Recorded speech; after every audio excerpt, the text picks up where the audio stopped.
नमस्कार बच्चों, कैसे हैं आप लोग? स्वस्थ होंगे, मस्त होंगे, तंदुरुस्त होंगे, इसमें कहीं कोई शक नहीं है। आप लोग को 10+2 की तैयारी करना है। ध्यान ये देना है परीक्षा में कि जो क्वेश्चन नहीं आता है आप उस क्वेश्चन को 2 बार, 4 बार, 5 बार, 6 बार अस्थिर से पढ़िए।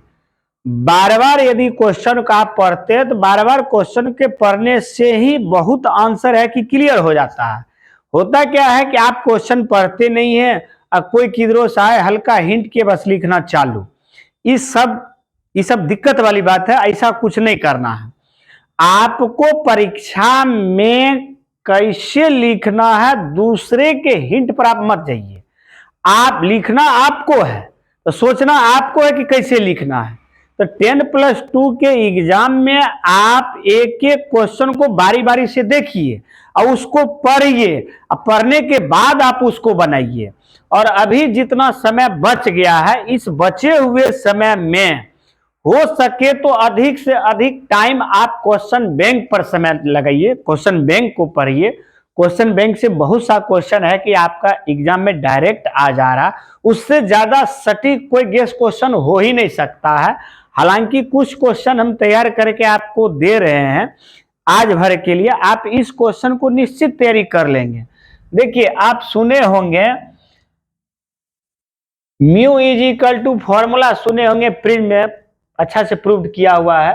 Mu is equal to sine A plus del minimum by 2, sine A by 2। Question को अच्छी तरह से पढ़िए।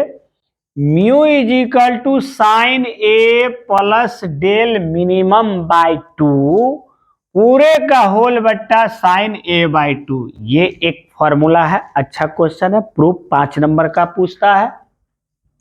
या 1/f is equal to mu minus 1, 1/f is equal to mu minus 1 into 1/r1 minus 1/r2। Lens maker सूत्र है, lens maker formula है। एक बार फिर देखिए, 1/f is equal to mu minus 1 into 1/r1 minus 1/r2। अच्छा से पढ़िएगा, या तो ये प्रूफ या ये प्रूफ, अच्छा से तैयारी कर लेंगे।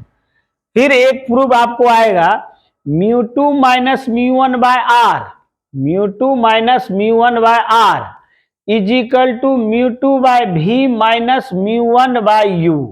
आप इस फॉर्मूला को देख लेंगे। और एक और बेहतर फॉर्मूला है, समतुल्य लेंस के लिए पूछेगा। किस लेंस के लिए पूछेगा? समतुल्य लेंस के लिए पूछेगा कि 1/f is equal to 1/f plus 1/f2 minus d/f1 into f2। ये 4 क्वेश्चन है। इस चारों क्वेश्चन को आप बेहतर ढंग से एक बार रिवाइज कर लेंगे, देख लेंगे। और इसको देखने के बाद कुछ क्वेश्चन हमारा गेस किया हुआ है। जैसे क्वेश्चन कहता है कि हाइगेंस के तरंग सिद्धांत के आधार पर, देखिए हिट क्वेश्चन है, हाइगेंस के तरंग सिद्धांत के आधार पर प्रकाश के परावर्तन और अपवर्तन के नियमों की व्याख्या करें। प्रमाणित करना है कि परावर्तन अपवर्तन कैसे होता है, एकदम बताया हुआ है। बहुत अच्छा क्वेश्चन है। देखिए, और अच्छा क्वेश्चन है, प्रकाश के व्यतिकरण को परिभाषित करें। प्रकाश के व्यतिकरण, इंटरफेरेंस ऑफ लाइट, प्रकाश के व्यतिकरण को परिभाषित करें। यंग का द्विक छिद्र प्रयोग में, यंग का द्विक छिद्र प्रयोग में फ्रिंज की चौड़ाई का क्या प्राप्त करें? व्यंजक प्राप्त करें। क्या प्राप्त करें? व्यंजक प्राप्त करें। फिर क्वेश्चन कहता है संयुक्त सूक्ष्मदर्शी, संयुक्त सूक्ष्मदर्शी, संयुक्त सूक्ष्मदर्शी की आवर्धन क्षमता का व्यंजक प्राप्त करें।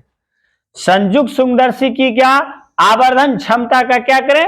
व्यंजक प्राप्त करें, तथा इसकी बनावट और क्रियाविधि का सचित्र वर्णन करें। सचित्र, पूरा चित्र बना करके, एकदम क्वेश्चन एकदम हॉट क्वेश्चन है। आइए आगे क्या कहता है, दृष्टि दोष क्या है? दृष्टि दोष क्या है? इसके प्रकार, 4 प्रकार जो था, इसके प्रकार कमी किसके कारण दृष्टि दोष होता है, और निवारण उसका उपचार कैसे किया जाता है का सचित्र वर्णन करें। इस तरह से हम आपको कुछ गेस क्वेश्चन बताए हैं। आप सबसे एक ही रिक्वेस्ट है कि आप क्वेश्चन को बेहतर ढंग से पढ़ें, बार बार पढ़ें। बार बार पढ़ने से बहुत क्वेश्चन का आंसर क्लियर हो जाता है, और हो सके तो ज्यादा से ज्यादा आप क्वेश्चन बैंक को पढ़ें। क्वेश्चन बैंक से बहुत क्वेश्चन, आप मैथ का एग्जाम देखे आया है तो उससे बहुत क्वेश्चन आपका आएगा। किसी भी तरह का अफवाह में ना पढ़े। अगर कोई लोग आकर के आपको टिक ही लगा दे रहे हैं ना, तो ये नहीं है कि वही लिख देंगे, वो जो लगाए वही सही है। थोड़ा सा अपना भी कॉमन सेंस लगा दे कि इस क्वेश्चन, फलाने क्वेश्चन का आंसर कौन होगा। आप बार बार उसको पढ़ें और सही से दिमाग को स्थिर करके लिखे। उम्मीद करते हैं कि कल आपका ये टोटल क्वेश्चन क्लियर, मतलब नोट्स बना हुआ मिलेगा, और आप उसको बेहतर ढंग से पढ़ें, ज्यादा टेंशन नहीं लें। रिजल्ट हर एक स्टूडेंट का बेहतर होगा, ऐसी हमारी शुभकामनाएं आपके साथ है। आज यहीं तक। ठीक, थैंक यू, धन्यवाद।